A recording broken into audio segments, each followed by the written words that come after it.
set it up, I like called them to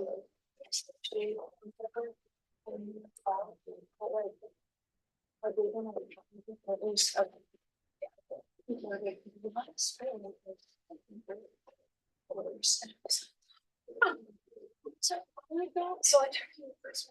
Guys, I think what water feels gonna be fee would be like $800. So why it's more than yeah, utilities in Australia. Did you go to the building?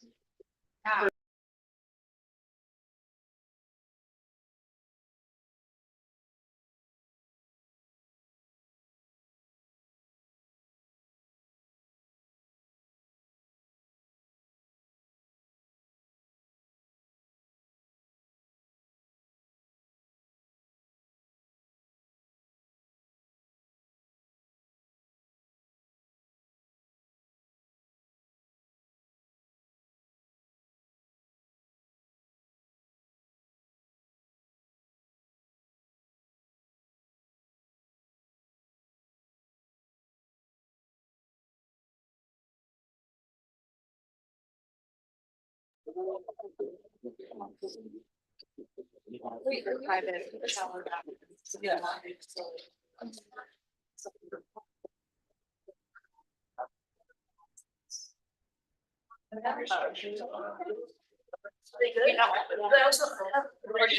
I just need to go there.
Yes.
Okay, folks.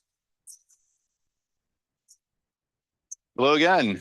Why don't we get started? This is the final of our fall lecture series, and we've got a good one coming up. I'm so excited to introduce Frankie Lim, and I'll do that in just a moment. But first, I do want to thank AIA Potomac Valley for all their help with ensuring that architects in the room are getting continuing education credits.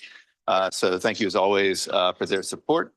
For the students in the room, if you wouldn't mind taking a picture of that QR and logging in your attendance to this lecture, I would appreciate that as well. I'll leave that up for just 1 second. Just follow the form to fill out the attendance there.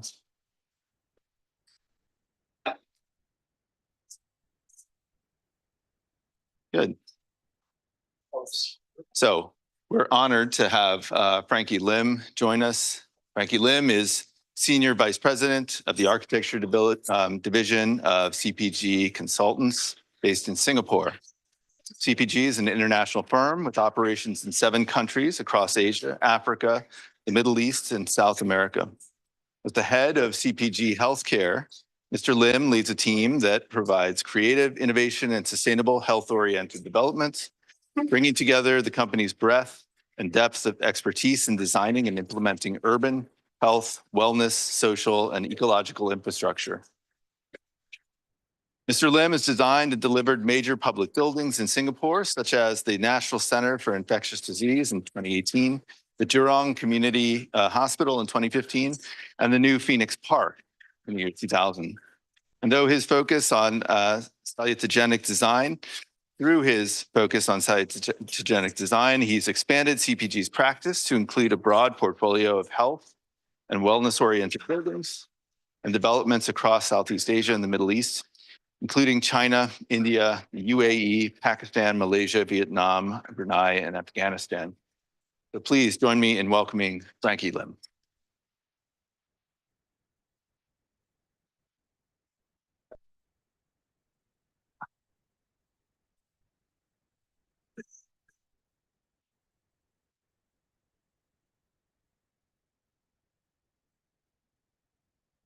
Thank you, Mohammed, for the invitation. Hi, everyone. Happy to be here. How many of you know where Singapore is? Wow, quite amazed. Show of hands. Okay, I was a student graduating from School of Architecture in National University of Singapore in 1994. And before graduation, I come from a family. My father was mercantile class. My mother's family was all civil servants. So I, upon graduation, decided to do public architecture because my father's business went bust during the first oil crisis in the 70s. And I saw my mother's family doing very well as a civil servant. And so I joined the public service as Public Works Department, a legacy of the British colonial, and doing public architecture. That's my passion. And we were corporatized in 1999. We became a company. I went into overseas work since 1999. So I'll be able to share with you some of my experience in my practice since graduation. And in 2006, I decided to embark on healthcare architecture. Okay, so after 12 years of work, which includes a 2-year stint in China, Shanghai, CPG Shanghai. CPG has a lot of offices.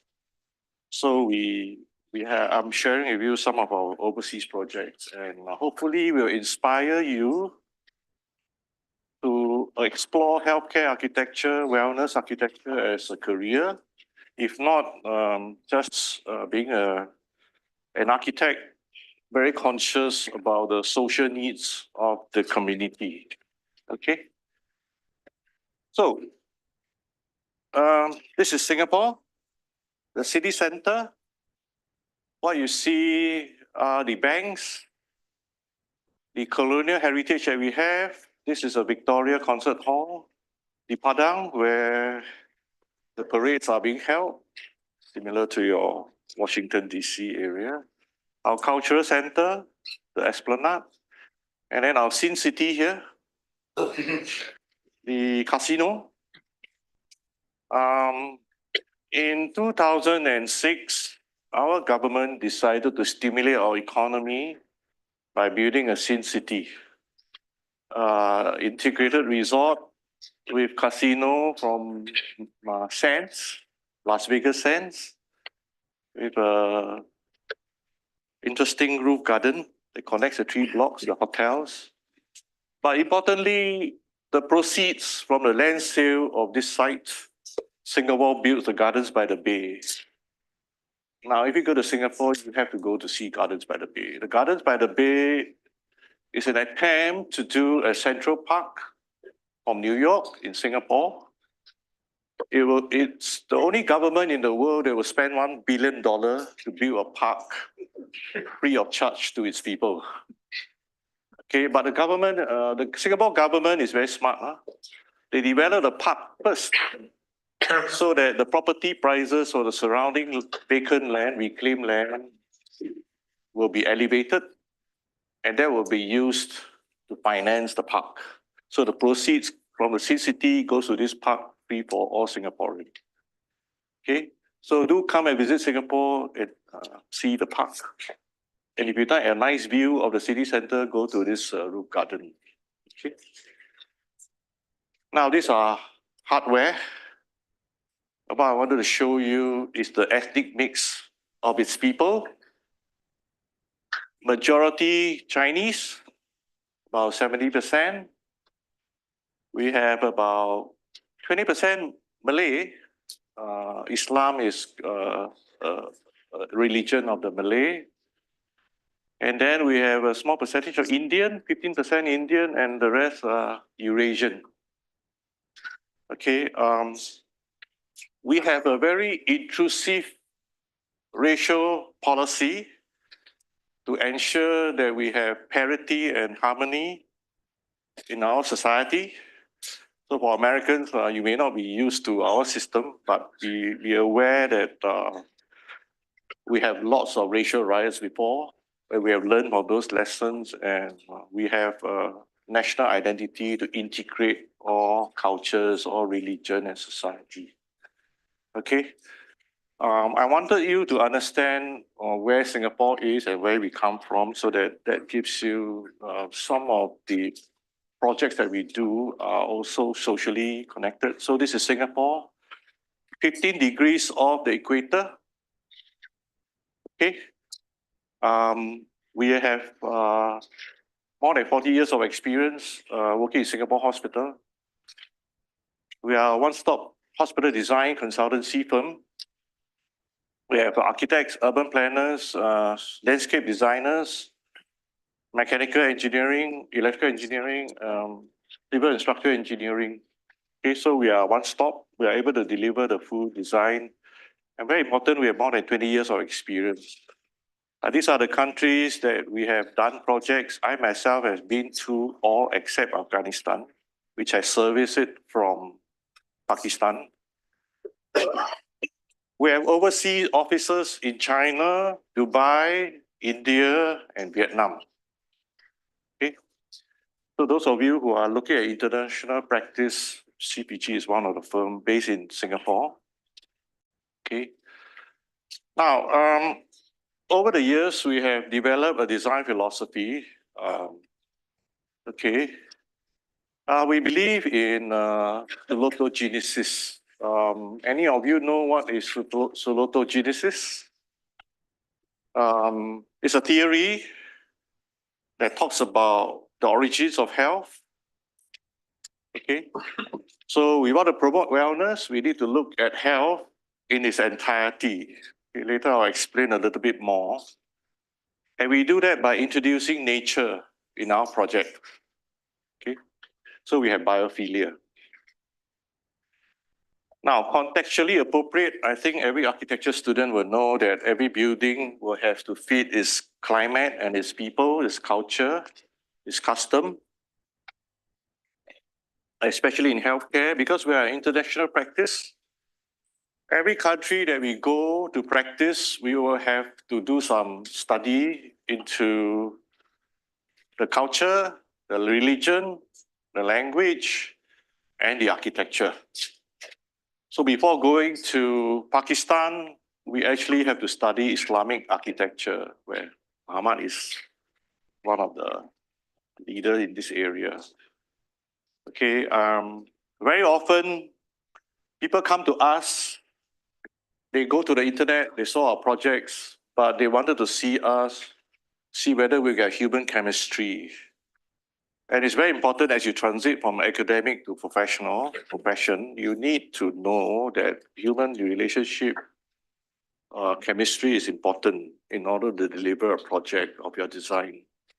Okay, so we're an international firm, we offer international ideas, but then it has to be delivered and realized in a particular climate and custom and condition. Okay. And healthcare architecture has to be community connected. It cannot sit on its own. Our hospitals do not have fences. It's very porous. We want healthy people to come to our facility. So we want to destigmatize the idea of going to a hospital. Okay, later I'll show you some strategies of how we do it. Okay, scalability and modularity. Because it takes a long time to deliver a building, 3 to 4 years, sometimes 6 to 7 years from design to completion. So the gratification is very long, but most important is the healthcare technology will move faster than the building cycle. Hence, in our design, we have to future-proof it. We have to make it flexible, and we make it scalable because not every hospital has to open its entire facility at day one. It may be a phase opening, it may be a phase development over 30 years. So we have to stage it, we have to get the end state and the master plan, and then we have to stage it to develop it. And everything has to work on its own and as a whole puzzle, or as a whole. So that's where scalability and modularity comes in. Okay, later I'll show you some strategies of how we did it. And resilient planning, Singapore experienced SARS. I don't know whether any of you know what SARS is. Acute respiratory disease that happened in 2003. And so we were responsible to replan all the public hospitals so that we can have normal workflow and pandemic workflow, each are segregated. And after converting all the public facility, these were tested in a recent COVID event where all our public hospital was functioning while the public areas are open to the non-diseased patients. Okay. So we are very fortunate. Singapore is one of the most efficient healthcare system in the world. It's always between Hong Kong and Singapore, the two city-states. Okay, efficiency means high longevity, average 84 years old.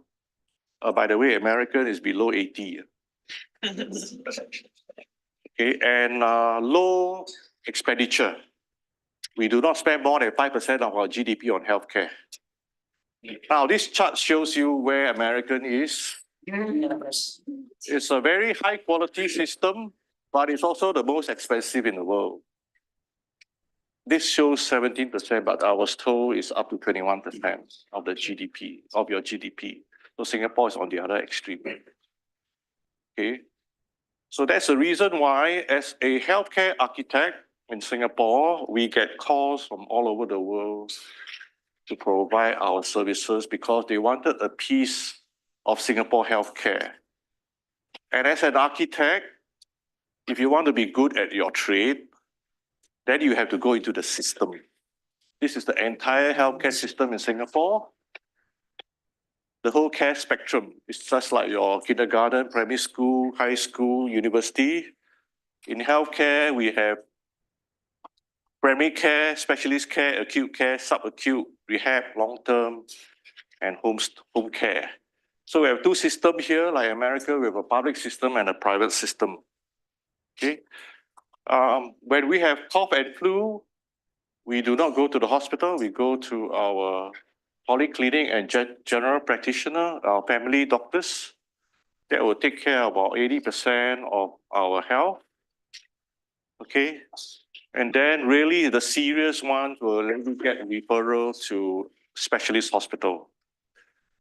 Because specialist hospital is very expensive to build and operate, whereas the polyclinic is a very low investment in infrastructure and also services. So then only the 20% will get to go into the specialist care. And then if you need surgery, acute episode, then you get to go into the hospital. In our public hospital, we limit our stay to 7 days. Okay, the acute hospital, that means after your surgery, a very complex episode, then you get to ICU, recovery, 7 days. But the average length of stay in public hospital in Singapore is 5.5 days. Okay, so it's much lower than the average 7 days. After that, if you still need care, we will go to a rehab hospital, which is a 30-day stay. Okay, so that brings down the healthcare costs down. Okay, and then after 30 days, if you still need care, you go to a nursing home or with aged care home, elderly care home. And then finally, you got to go home, and there will be some home care, community care provided. Now, as an architect, why do we need to know all this? Is because this gives you an opportunity to explore different kind of healthcare architecture that you want to pursue. Okay. Now, driven by this whole system is data collection by our national medical technology health tech ecosystem that tracks the medical records of the population, the public population health from your community before you're sick, all the way through your acute rehab episode until your long-term care. So we have a system that tracks every one of our health here. Well, actually, the best way to get your health data is actually through Amazon. The things that you buy, the habits that you have, analytics will be able to predict what is the healthcare trend in America. Okay. So, but we take our health very seriously because it's a personal responsibility. So our government do have this system to track all our health. So in our pocket, in our handphone, we have access to all our health records on the go. Okay. Now this is the Khoo Teck Puat Hospital. If you come to Singapore, please contact me.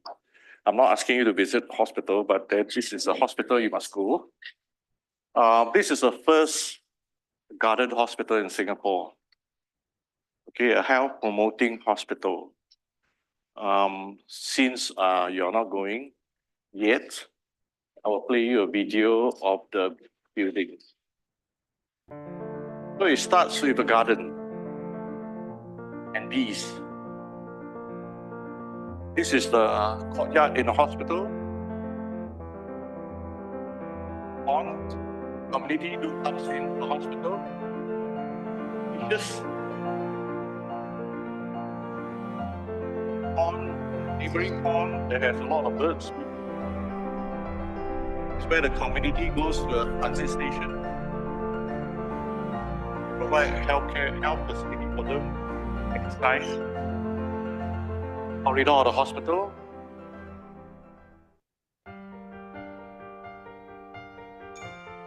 This is the lobby area. And then you see a lot of vertical greenery, solar panel, a naturally ventilated lobby. The moment you arrive, you see greenery. Immerse into a pond. It's the basement area where the back of house is. The bed towers, 2 bed towers connected by greenery. This is a VIP room. Note the use of personal colors to mimic nature. This is a naturally ventilated water tower. And the pond, the hospital that overlooks the pond. These are the cleaning blocks The rehab gym faces the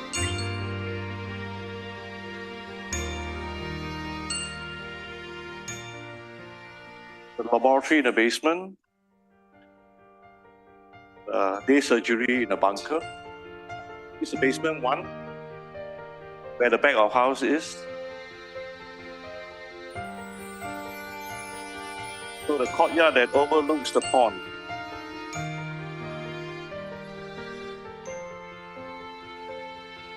Vegetable urban farming orchard, a rooftop.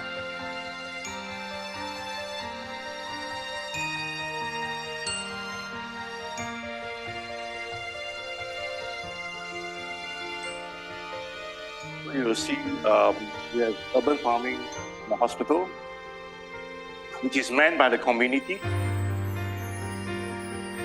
The food harvest, the vegetable harvest can be salvaged by the local community who volunteers here.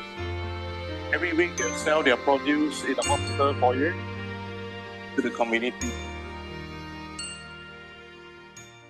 So every weekend, the community weaves into the hospital as part of their communal space. So we want to show you an example of how this garden hospital can be done in the right environment. So this is produced by the hospital itself. Okay. We win quite a number of awards. Now, this is the award that we are most proud of. Stephen Colored Biophilic Award, the inaugural one in 2018. 17, sorry. Okay. Now, we applied this principle not just in Singapore. This is an attempt to do this hospital. This is a design competition in the central part of China, where I decided to participate in this competition because there's a park next to the hospital. So there's a park here, on the side here, where we decided to build a basement under the park because the brief calls for the basement under the park so that we can reduce lower depth basement. In high density hospital, we have usually 2 or 3 basements, sometimes up to 4. A basement 1 is the back of house, the logistics of the hospital, the car parking garage, and all these are level 2, basement 2 and 3.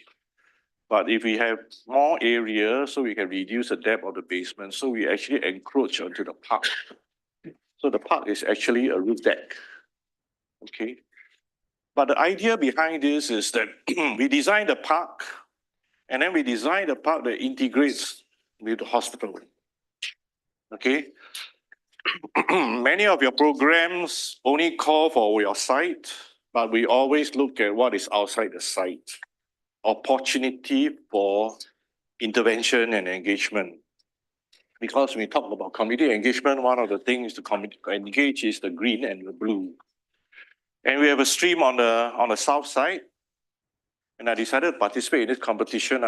Just now I look at Kutepan Hospital, the Garden Hospital, we're actually doing exactly the same. The cantilever blocks overlooking the park. This is what we're trying to achieve here. And this is the block. Big towers that look at the block and the podium that look at the park. Okay. And this is what we want to achieve because when you are sick, you want to engage nature, but then it has to be a safe environment. So we use a roof deck on the podium as a way of creating a new roof garden where you can engage the park below, but physically you're confined to the roof garden. Okay. And then with the big tower where we introduce vertical greenery, this is the kind of space that we want to create. A space that is sheltered, but then is semi-private and open. And this is where we want the patients to wheel their wheelchairs there, some even the entire bed there just to have some sunlight. And then because it's a redevelopment of the old hospital, we created the arches, recreate the arches into the new building as a memory reminder of the previous hospital. And this is the view from the street through the stream. And this is the view of the research block and the admin block on the south side. Okay. Now, I participate in this design competition. This is a design competition scheme, which I actually attended the interview myself. And the juror has two camps. On one camp, it's very pro cost and operational. And the other camp, the politician, they are very keen on this project.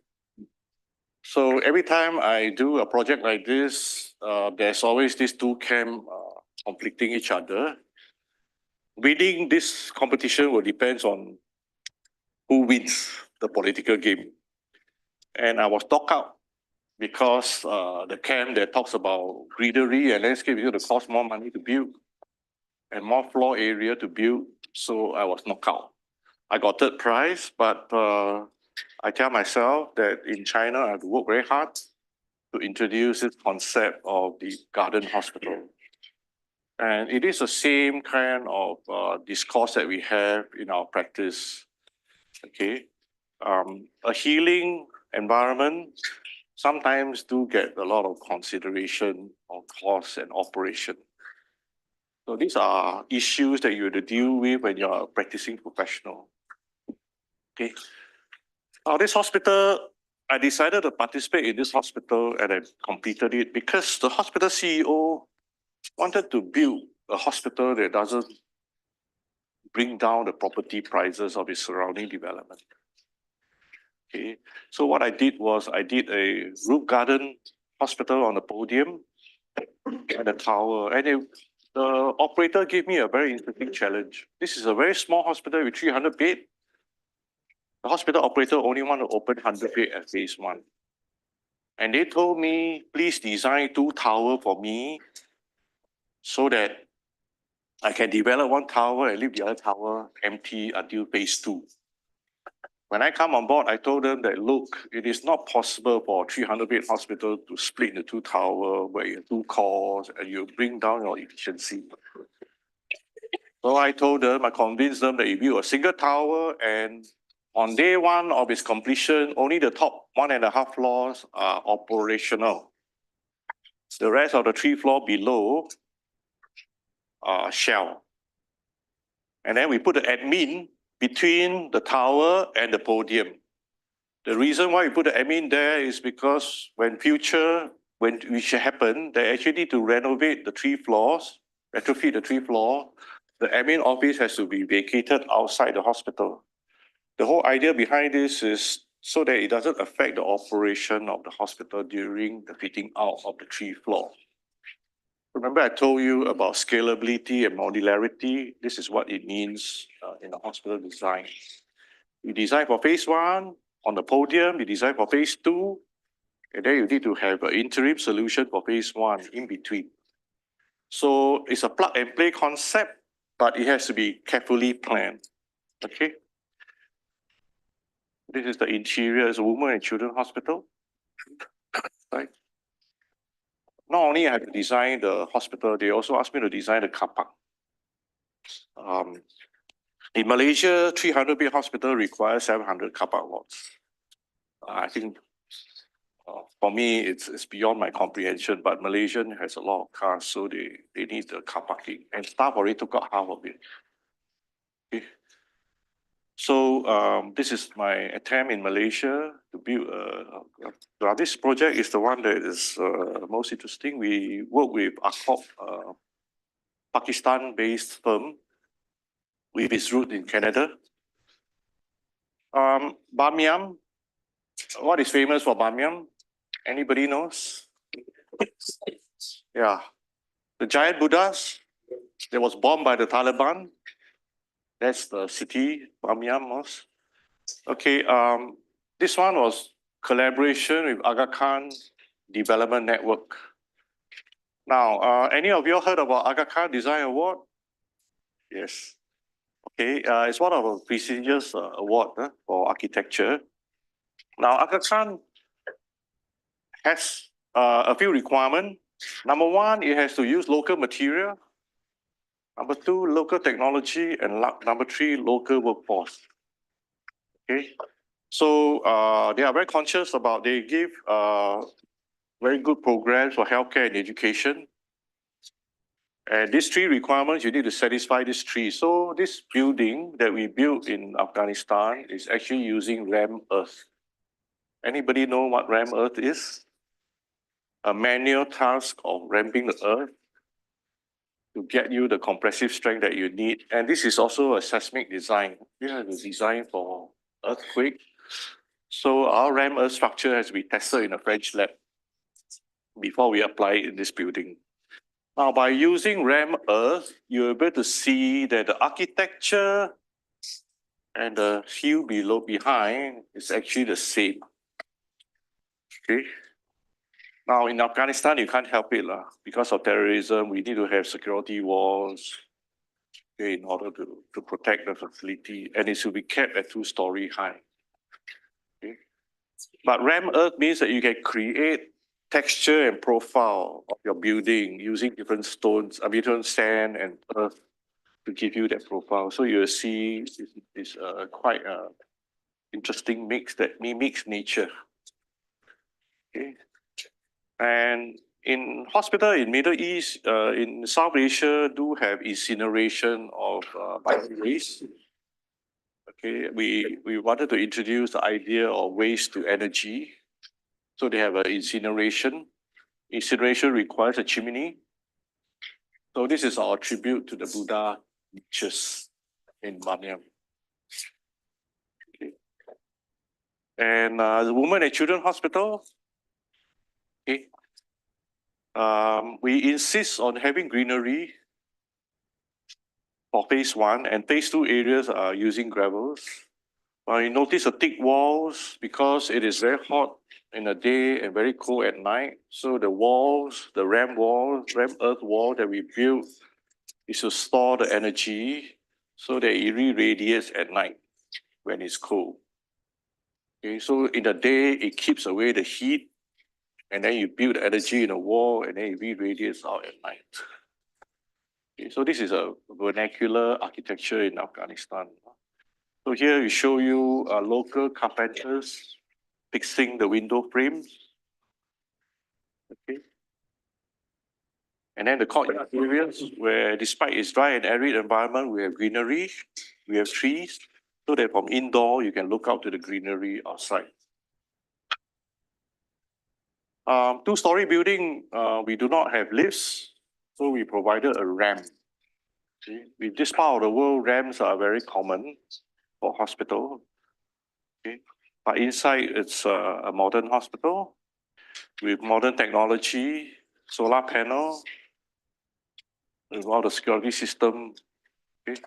So ram earth can also have very good finishes for infection control. Okay. And we conduct art competition among the schools, students, and their selected pieces will be, we employ the artists to paint them. The idea behind this is so that when the children got sick, they come to the hospital, at least they see something familiar to their culture and their neighbor community.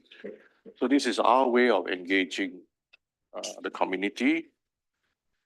And just to show you, in modern hospital, we always have 2 to 3 access. But if you look at this plan, all the access is on the west side, on the north and the west side. But we are still able to deliver the different functional use of the site, a low density development. Okay. Now, this is a hospital project that we won a lot of awards in Vienna. Mama was there. That's the hospital CEO and me when we were younger. I was younger. Now, Singapore is a very high density environment. This overhead bridge links from a transit station, elevated transit station, to a shopping mall before coming to the hospital. And this hospital has 2 components, 2 sites with a main thoroughfare below. So it's connected from the clinic block to the hospital block. And then behind you see the community hospital. a 30-day stay ward. This is a 7-day stay ward, 30-day stay ward. In between is the podium for diagnostic and treatment. And then you have another overhead bridge linking the shopping mall. We went to Hong Kong. If you go to Hong Kong on the weekend, all the towers, office occupiers are not there, but the second level where the overhead bridges are, all the shops are open. So we took the same concept. So this hospital has an extra therapy called retail therapy. So on level 2 of the hospital is a shopping mall. Okay. So if you come to my office, CPG office is here above the shopping mall. We bring you to see this hospital. You get your retail therapy before you seek your other treatment. Okay. There are certain innovations here. In Singapore, we have a multi-bed ward. Sometimes 6, sometimes 12. So when you have a grid of say 8.1 meters or 8.4 meters, 6 beds, only 2 beds get a window. The remaining 4 will not have a window. So this is an attempt to create every bed with a window. A window for what? Window to have ventilation, natural ventilation, and access to greenery and daylight. Okay. So this is the ward, and after completion, we actually took the survey of the staff, the visitors, and the patients. And these are the results of the outcome. Okay. A section of our hospital wards is naturally ventilated because of our condition. We are able to do it. It's aided by fan because of humidity. We need a circulation in order to remove the humid air. And so we ought to keep the healthcare costs low. Remember, we are talking about efficiency in our healthcare system. So we wanted to keep healthcare costs low. So we actually have a section of the hospital without aircon. And most of our elderly do not like aircon wards, so they stay in a naturally ventilated ward. Okay. Now, one of the key things that, as a healthcare architect, as we plan for our client, we need to understand their operational workflow and their staffing requirements.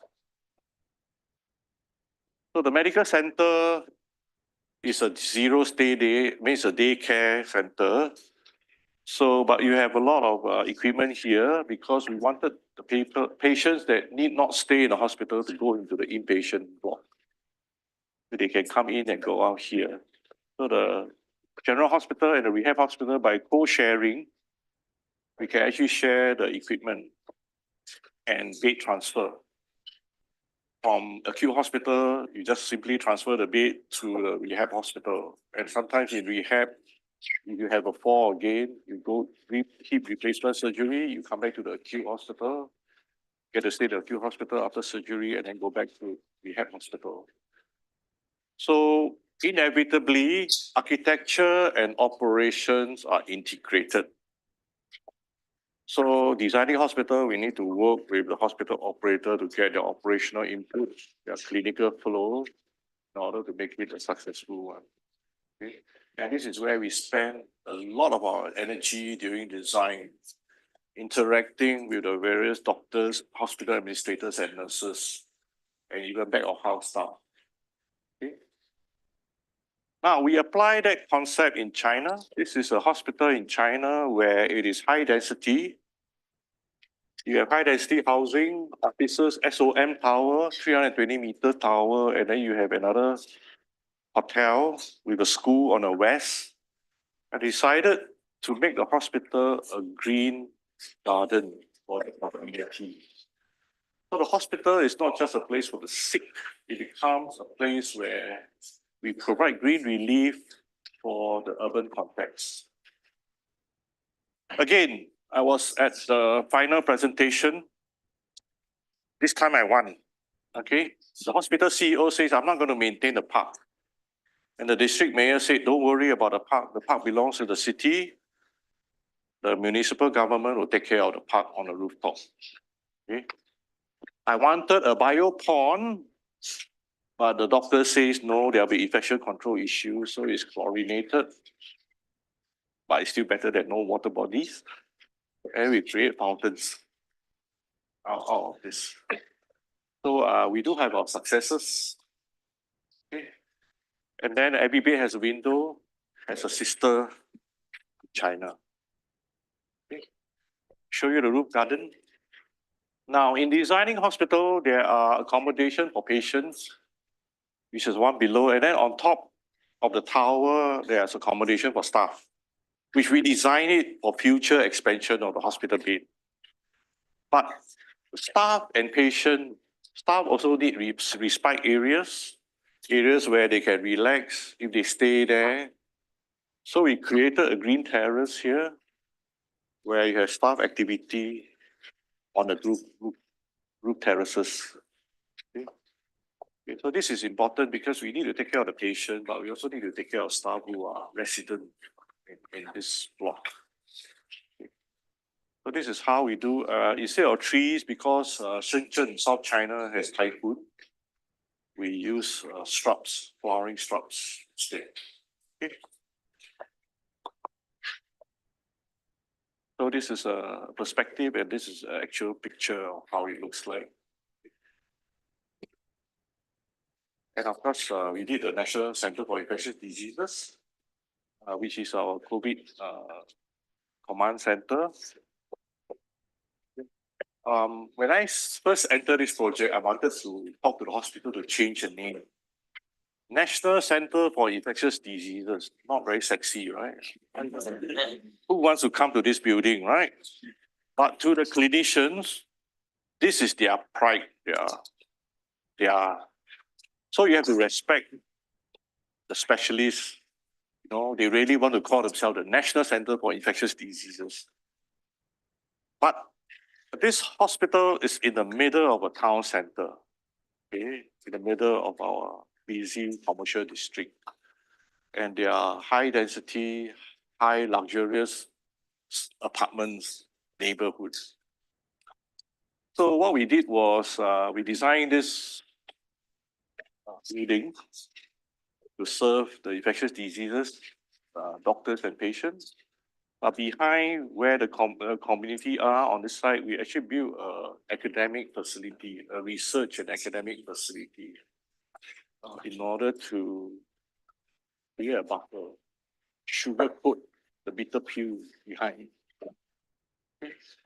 And so we have a opportunity to play with the facade to make it more creative, more exciting, so that the resident do not look at the hospital, it looks at a medical, it's an academic research center. So these are some of the strategies that we deploy, and then we use overhead bridges to link hospitals to another hospital. Okay. The center to another hospital. And we did the same in China, where we have a research center and a hospital.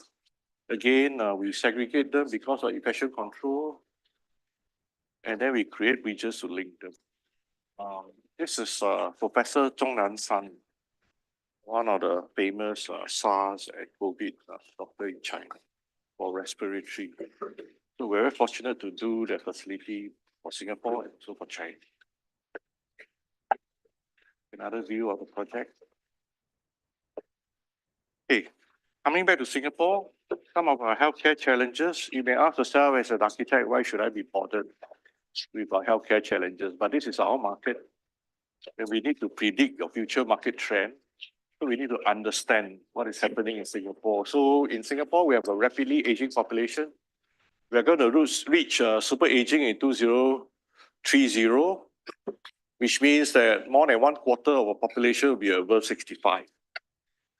Okay, so we have a big problem because everybody is going to crowd. The demand for healthcare is going to go up. And in addition to that, because of elderly, we have a lot of chronic diseases. What are chronic diseases? The things that you eat, your high sugar soft drinks, your burgers, that contribute to high cholesterol, high sugar, and high blood pressure. So these are very difficult diseases to treat. They are very chronic. And it's the one that reminds you to be healthy so that you don't end up there.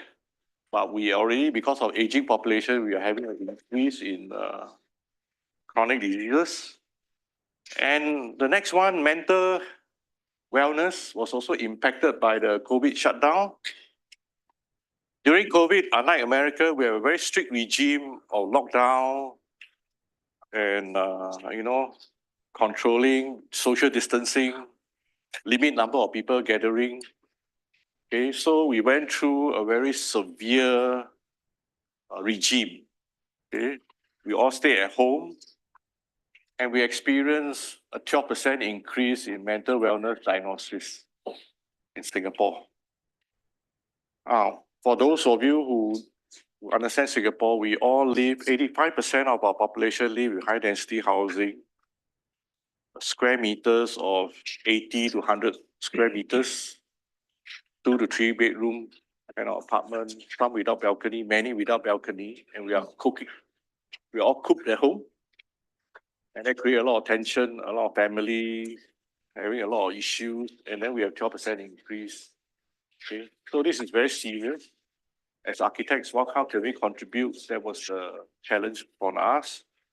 So as we just cleared COVID, Singapore is a very conscious planners. Our ministry is monitoring the flu epidemic every year, every month, because we are preparing for the next one coming. And Singapore, unlike America and China, China has manufacturing powerhouse. America has a lot of land. Your housing is more dispersed. We are very high density. We can only plan. We cannot have 5,000 beds in 2 months or 1 month. Emergency hospital. We don't have the resources to do it, so we can only plan. So our hospital are planned for pandemic. Every hospital bed tower is split into 2 halves. Plan team A and team B. The staff and patient do not interact with each other during lockdown. They have separate access, separate exit. So we plan for pandemic. Okay, we take this very seriously in healthcare environment. Okay, and most importantly is balancing between intensification, high density, and livability. I show you this picture because this is a hotel next to a park, but it has a lot of vertical greenery. Okay. This is an award-winning design by one of our very well-known architects in Singapore.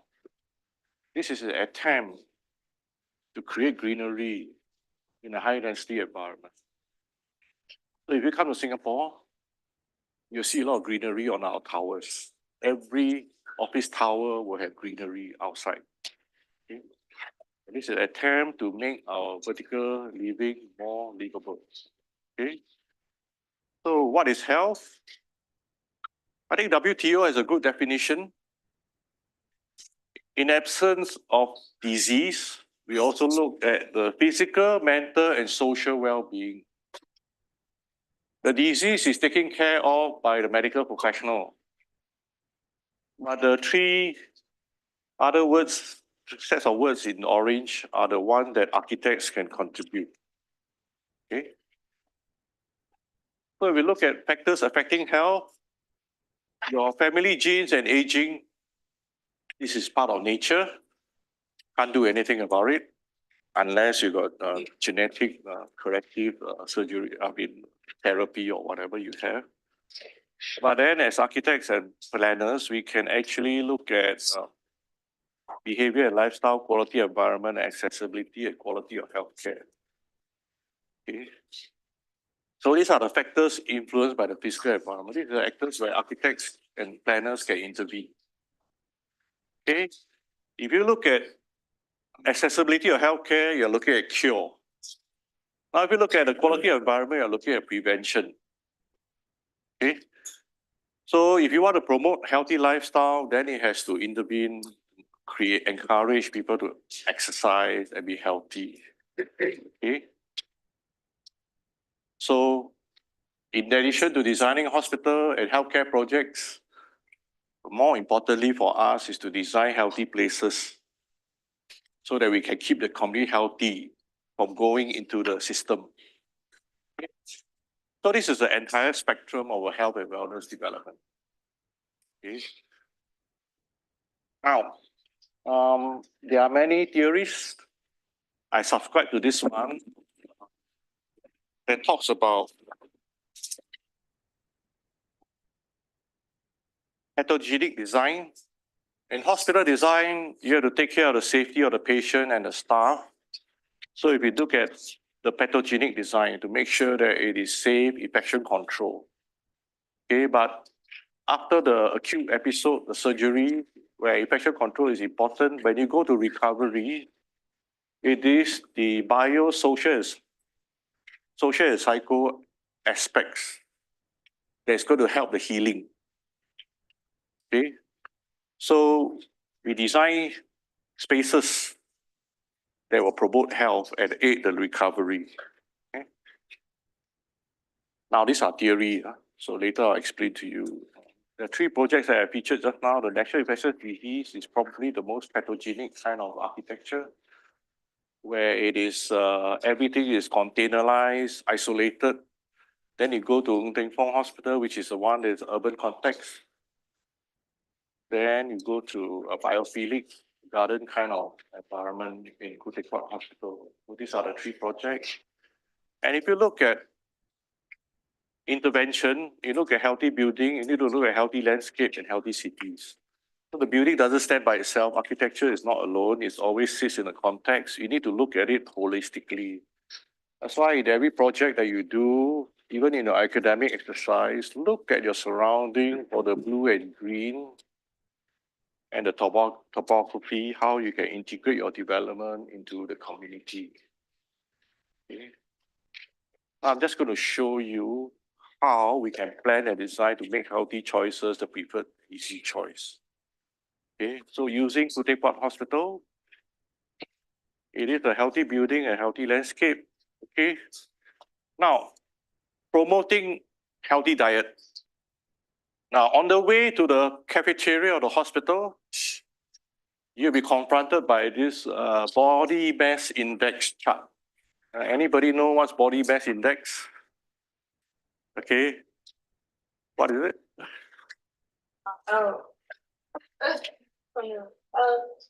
It's a chart that basically tells you based on your weight and height if you're healthy or not. Okay. And this theory is that there is a relationship between your weight and your height, your body weight and your height. And if you're in a blue zone, that means you're in a high risk zone. If you're in an amber zone, you're in a mid risk. And green zone is the one that we need to be healthy. So what does it tell you every time you walk past this corridor? It tells you, reminds you before you eat, know your health, okay, before you eat, so you moderate your consumption. Now, in the cafeteria, all the menus of the food comes with a price list and a calorie count. Okay, so every meal you take, you consume, you count your calorie, and then you determine how many steps you need to walk for the day. All right. High sugar content drinks will cost more than zero sugar content drinks. So they're using pricing to moderate behavior. Brown rice is cheaper than pearl rice. Okay, brown rice and basmati rice is cheaper than pearl rice because they are lower in carbohydrate. So this is a way by using pricing to motivate you to eat healthier. Okay, and then after eating, determine the number of steps you need to take in this hospital. Now, promote social and community connection. So this is how we did it. We have urban farming on the rooftop. Just now you see the rooftop. The rooftop are actually built by the volunteers for the community. They are from the community. They come in and do the volunteer work, and all the produce they get to keep or they get to sell it. Okay. The kitchen waste food from the hospital is being stored as compost, being used as fertilizer for this urban farming. Okay. And then in this hospital, we sink the courtyard to the basement one. so that we bring natural light and landscape into the back of house for the staff at the logistic park. Okay. And then we have access to greenery and nature. Just now you see a lot of birds, insects in the hospital, create biodiversity. And then the vertical transportation, as you arrive in the hospital lobby, the first vertical transport system that you see is the staircase. So they have sign telling you, please use the staircase and give your heart a lift. Okay. Staff are not allowed to use lifts. The CEO says, if my staff is not healthy, they will not be able to take care of the patients to be healthy. Okay. So staff have to use staircases. When I joined healthcare, all the ward design, the nurses will tell me, I want the shortest distance for my walking distance for my nurses. But this hospital CEO says, no, all the staff will have to exercise. So we have 2-bed towers. The oncologists will have to traverse 80 meters to another tower, and in this process, exercise more. So the norm has changed. Exercise more, walking more, creates a healthy workplace environment. Okay. Okay. It's 1.5 hours, right? Maybe I'll just go a bit quicker. So, what are the strategies? We now, in addition to creating care services, providing for care services, we now integrate social activity into the healthcare projects that we do. Okay, I'll share with you. What we want to do is promote healthy lifestyle and formation of social networks, because social network is important, especially for the elderly. And then we try to understand urban design and biophilia, how can it contribute to better clinical outcomes. And then, of course, to reduce transmission risk. So this is a nursing home, a high-density nursing home in Singapore, where the first story belongs to the nursing home, but then has programs that's open to the community. The second story is the admin floor, and the nursing home actually starts from the 3rd story. Now, we have a dementia problem in Singapore.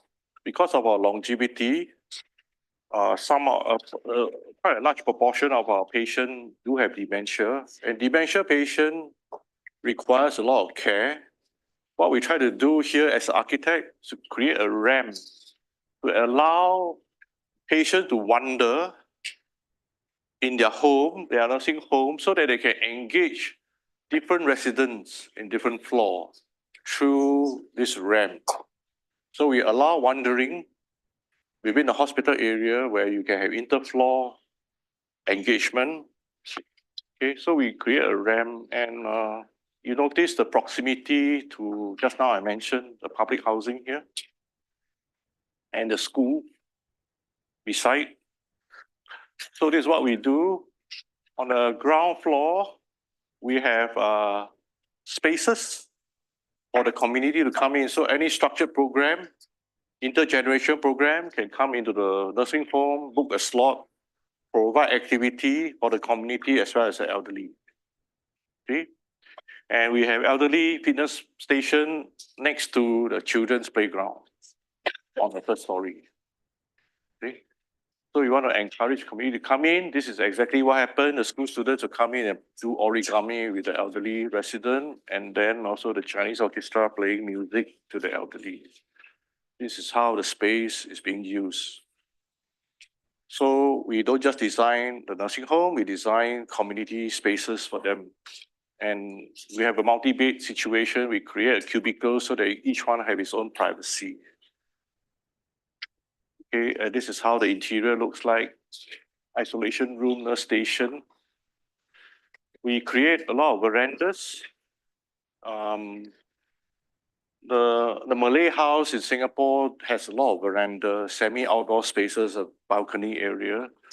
In a multi-story environment, in order to make it look like a ground, we actually introduce planting, so that gives you the feeling that you're on ground. And every activity nodes in the corner will have greenery. Okay, and this is the ramp. So this is what you have, activity area with greenery outside and all the activity terraces that we have. And this is how it looks like from the start. Okay. Now, having done this project in Singapore, during construction, I was invited to participate in this competition in China, which is a high-density nursing home. Notice a similarity. I decided to participate in this competition because there's a shopping mall on the right, and there's a kindergarten on the left. Okay. So my idea here was to have level 1, 2, 3, fully community area. Okay. The real nursing home starts from level 4. And it has a ramp, just like the previous project, urban farming and all that. Another view of this. Okay. So we wanted to demonstrate how this programming, co-programming can happen in this competition. Okay. Unfortunately, we lost this because the juror don't know what to do with the floor below because it belongs to another ministry. But I told the juror that you have to find a program so that this whole development will be integrated with the community. Okay? I hope they took the idea. But it's okay, I'm prepared to lose the competition just to bring us out certain ideas that we want to explore with them. This is how it looks like. Because for them, nursing home is a nursing home. They want it fenced, asylum away from the people. But here we are trying to engage the community, which I'm sure they will realize it later. And then we have interesting configuration here. This is for age 65 and above. Low density assisted living housing, 200 units. We design it very small units, less than 40 square meter. The bigger units are less than 60 square meters. The idea behind this is to create more roof garden and terraces to encourage the resident to come out and engage with the community. Okay, so it's 65 years and above, 30-year lease, up to 95. Of course, if you survive, they will take care of you after that. But there is a 100-bed nursing home. So it's called Aging in Place. You can go there and retire in assisted living, independent living, assisted living, and then as you age to 75, to maybe 80, you start to need a bit more care. You end up in a nursing home. Okay, so this is an attempt to create a very luxurious, because the nursing home is for the population, but the luxurious one is here. And then we have to design a park. Our program calls to design a park that is intergenerational, including a dog park, dog run. There's a dog run area, there are kids playground and adult, elderly, dementia garden and all that. So it's all integrated into one development. This is the entry to the nursing home and the common facility. Now, this is the one that we want to create, a green oasis for the elderly to encourage them to come out and engage with the community. Yeah, this is a nursing home. And remember the corridor that we have, so to link all the apartment units, we have a network of bridges and corridors. So they allow the demented resident to wander in the community in the safety of the level 2. Okay. Hydrotherapy pool. Okay. And this is the view of the park. Okay. And in China, we have an opportunity to build health city. Okay, this is in Kunming South High-Speed Rail Station. High-speed rail station is half an hour to Kunming City. The idea behind this developer is that they want to create a acute hospital, a rehab, and a nursing home. Okay, now healthcare infrastructure becomes the catalyst for this development. So what do you have? You have shopping mall, you have service apartment, hotel, offices. Okay, so this is phase 1. The hospital blocks are here, hotel and office developments, apartments there. Basically, what they wanted to create is a whole entire continuum of care. Okay, and then they have a university in the neighborhood. So your retail area has intergenerational mix.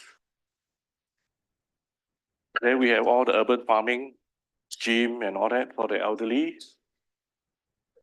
But the developer's real aim is to develop a retirement village attached to this health city development.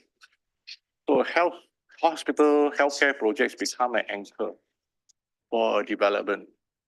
So in this project, we get to build all kinds of building, commercial, residential, elderly care, and hospital, all in one. So there are a lot of opportunity for healthcare architects to show you. And so from this example, we just show you how this four direction that we are heading is being realized in our projects.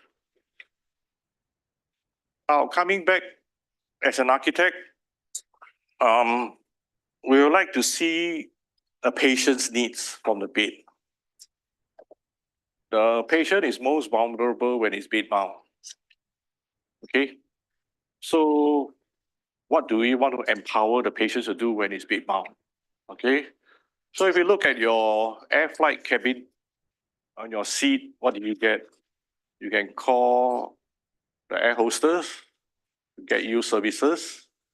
You can make phone calls, you can watch entertainment, right? Okay, so what we want to do is to study the aircraft seat and how we can translate that into hospital bed so that we empower the patients to do as much as they can. So beyond designing the hospital, we look into the furniture, the equipment they want to put on the bedside, including a bag for the patient to puke without calling the nurse. So we design a whole set of accessories, including utensils and cutleries, because the elderly is very clumsy. So it actually has a locking mechanism. So these are some of the things that we look into as a healthcare assistant in order to provide, empower the patients to do things themselves. Okay, of course, sometimes you need to have a urine bag. Those are very extreme. Bedpan. Some can't even go to the toilet. So these are things that confront you as a healthcare architect that you need to engage. In China now, we have a bed that washes your butt and then even dry it on your own without having a nurse. So technology has facilitated a lot of innovation right now. So we are exploring them to make it more dignified for the dignity, to maintain the dignity for the patient. So then what do they need to do to control their physical environment? They need window, they need views out. What do they want to see? Daylight, ventilation, and also greenery. So of course, we use computer simulation first to sell the idea to the client. Okay, that we are going to do this for you. Every bed has a window. It's a simple idea, but then it takes a lot of convincing. We have to build a one-to-one mock-up to convince all the clinical staff. And they throw me a surprise called code blue. Code blue means we need to resuscitate the patient on bed. You pull out the bed, put the oxygen tanks and all the facility behind. And we have to go through the exercise in order to know the dimensions required for that to take place. It's a lot of technology, a simple idea they need to push through. Then you get to finish the interior. And then the external is just a function of what we want to achieve on the interior for the patient. Okay. So everybody tells you patient-centric design. If you really want to be a healthcare architect, I suggest the thing you need to do now is put yourself on a wheelchair and start rolling around. Put yourself on a bed. And if you can't, you're bedridden, what can you do on your own? What should you need to do to get help? Okay, so if you are very sensitive, then you make a very great healthcare architect. And then the facade is what you want to achieve on the indoor that makes the main difference. Okay. So this is the interior of the shop. I'm going to end my talk that actually we should keep ourselves healthy. Health is made at home. And hospital is only for repair. But we can see, even in hospital, we try to promote healthy living, healthy lifestyle, because we want the population and community to come into the hospital to learn about healthy lifestyle and healthy living. Okay, so I hope today I've shared you enough examples for you to be excited about healthcare architecture moving forward. Okay, so I end my talk here and I'm free to answer your question.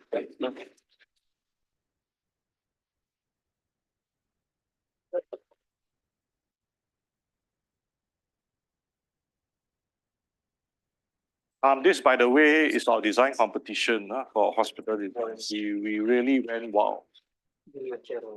There are project competition that you know you're not going to win.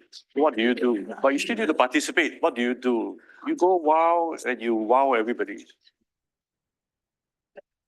Thank you so much for your talk. I just have a quick question. In the hospital where you split AC on some floors and then passive cooling on other floors, how did you do that? Did you have like a central HVAC system for those floors and then it's like mechanically or like it's just passively cooled at the top, or did you have like a dedicated outdoor air system for those floors? So it's aircon versus non-aircon. Yeah, within the same building, I just want to know what system Okay. you used. Okay.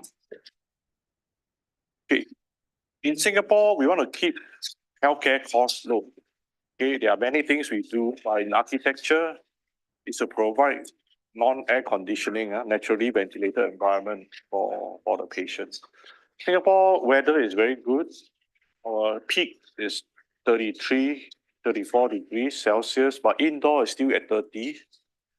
In fact, we don't have a problem with temperature. It's always humidity. Humidity is the one that creates a problem. So what we did was we have a narrow building.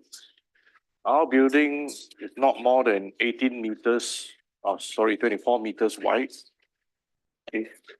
The wind pressure is good enough to flow through.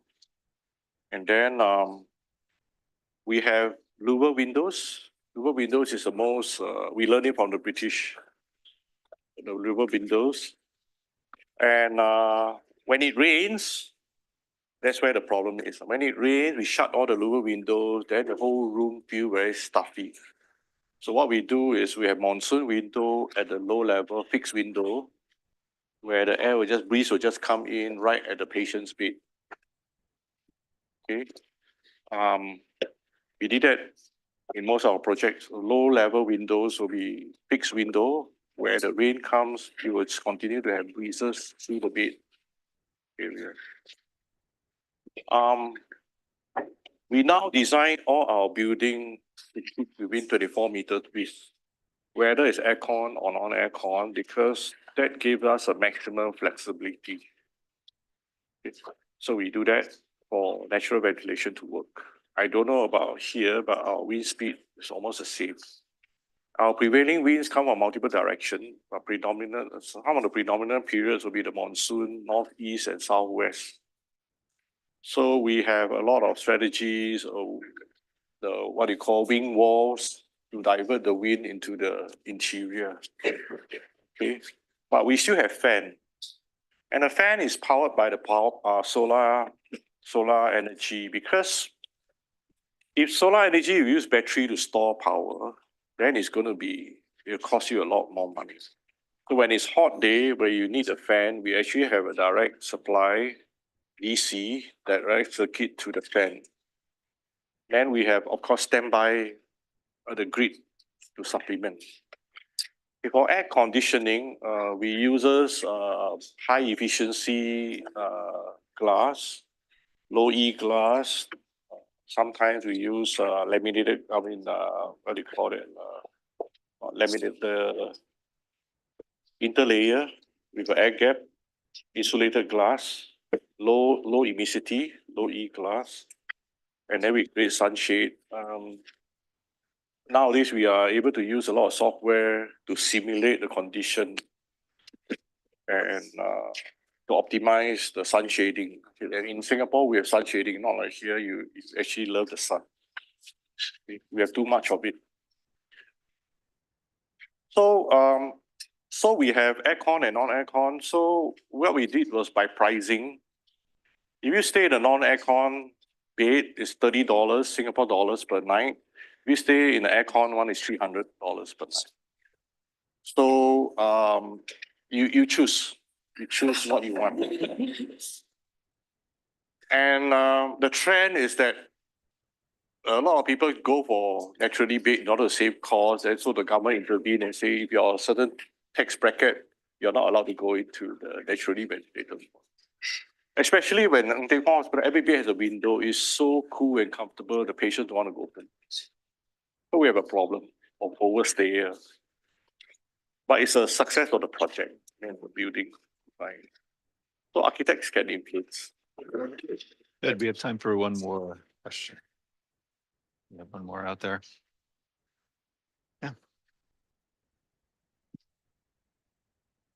Want to say thank you. And I feel very inspired about hospital and healing architecture now in a way that I previously didn't. I have a question about your competition work and, you know, how many team members are working on that and for about how long do you prepare with the brief and what are the sort of like preparations that you guys sort of do and what's the turnaround between, you know, maybe getting the brief and then kind of what you finally present to the juror and what does that process look like for you guys? I'm telling you, when I was practicing in Singapore before my China stint, we do concept design in 2 months. So my 10 years in Singapore, I completed only 4 projects because I had to go through the construction phase. Okay. By 2 years in Shanghai, I produced 13 buildings designed. Okay. Concept design in China is 2 weeks. Okay. I had to sort out the logistic, the transport and the concept design. My first week in Shanghai, I spent 5 days overnight. Because I camped 3 nights in the perspective company, or what we call model maker, the computer graphics maker. The time we had to go there and camp there every night to work out the forms. Okay, but China has very good support. You're 24 hours model maker, you're 24 hours computer graphics people, you're 24 hours printer. So it's so efficient that we just go to the airport, they will deliver the reports, the model to the airport and go. Okay. So we FTP them at night, they print the report, they find it properly, we just FTP and go. This is how we live in China. 2 o'clock, wake up, check the angle, the graphics, the rendering, go to sleep. So typically in China, hospital design competition is 4 weeks. Okay, in Singapore, it's 6 weeks now. But Singapore, we get to do less. In China, we get to do far more detail. The Chinese are very aggressive. Some competition I go, my competitor actually tell the client that, look, if you take my scheme, my construction drawing is ready for you. All this done in 4 weeks. Okay, this is how keen the competition is in China. So for us, we want a little bit of more work-life balance. China is not for you. But if you want to take out the challenge, it's the most productive area. Okay. So you got to weigh. Important thing is have your ideas in your head, see the project, whether you have to participate, and what can you do before you decide what are the ideas, the direction that you want to set for the team, because you don't want to waste time with everybody. But sometimes I deliberately participate in competition just to make our engine run. Our staff need to do a competition every 6 months, once every 6 months, in order to keep them going. So we do that. Sorry, we have to make everybody work through the night, but it's part of our work. I don't know whether you work overnight for your projects here. It's a very common phenomenon. It's good to practice. Any other questions? Good. Thank you so much, Frankie, for sharing your work and your ideas with us.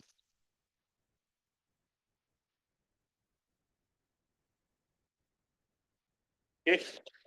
You can reach me on the email. Thank you.